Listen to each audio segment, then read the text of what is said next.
Here's some of the stories trending this week at NASA. During his State of the Union address January 20th, President Obama emphasized the importance of science, technology, engineering, and math, or STEM, to maintaining a strong and competitive American economy. I want Americans to win the race for the kinds of discoveries that unleash new jobs. Pushing out into the solar system, not just to visit, but to stay. On hand as an invited guest was NASA astronaut Scott Kelly. And in 2 months, to prepare us for those missions, Scott Kelly will begin a year-long stay in space. So good luck, Captain. Make sure to Instagram it.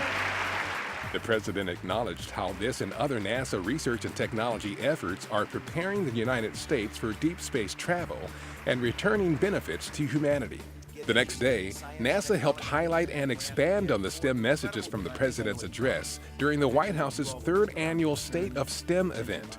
During the event, NASA Administrator Charlie Bolden, White House officials, and middle and high school students discussed research happening on the space station as part of an in-flight event with NASA astronauts. NASA Chief Scientist Ellen Stofan also participated in a panel discussion of women and girls in STEM fields. Also on January 21st, NASA's Technology Transfer Program released the 2015 edition of its annual Spinoff publication.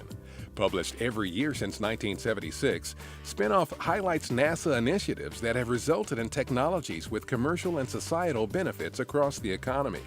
To request free copies or download digital versions, go to spinoff.nasa.gov. New software by NASA and Microsoft announced on January 21st called OnSight will use the company's HoloLens device to allow scientists to see objects on Mars in 3D and perform virtual work on the Martian surface. Developed by NASA's Jet Propulsion Laboratory, OnSight, which uses real data from the Mars Curiosity rover, will let researchers examine the rover's work site almost as if they were standing on the red planet right beside it. Investigators around the world will be able to meet in a 3D simulation of the Martian environment and preview the results of their work firsthand. New images taken by NASA's Dawn spacecraft as it closes in on the dwarf planet Ceres are almost 3 times more detailed than calibration images taken in early December.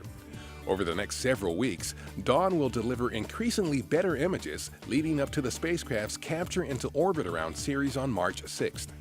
Dawn's arrival at Ceres for a 16-month study will mark the first time a spacecraft has ever visited a dwarf planet.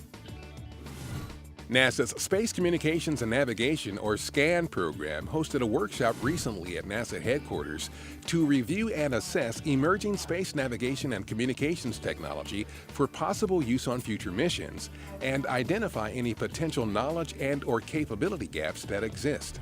The SCAN program is part of NASA's Human Exploration and Operations Mission Directorate.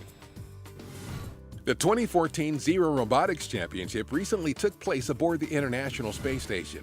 The competition allows students to program robots aboard the ISS known as spheres to solve a challenge in microgravity, with station astronauts helping to conduct the championship. It's also a unique and valuable opportunity to promote student interest in science, technology, engineering, and math careers. And that's what's up this week at NASA. For more on these and other stories, follow us on social media and visit www.nasa.gov/twan.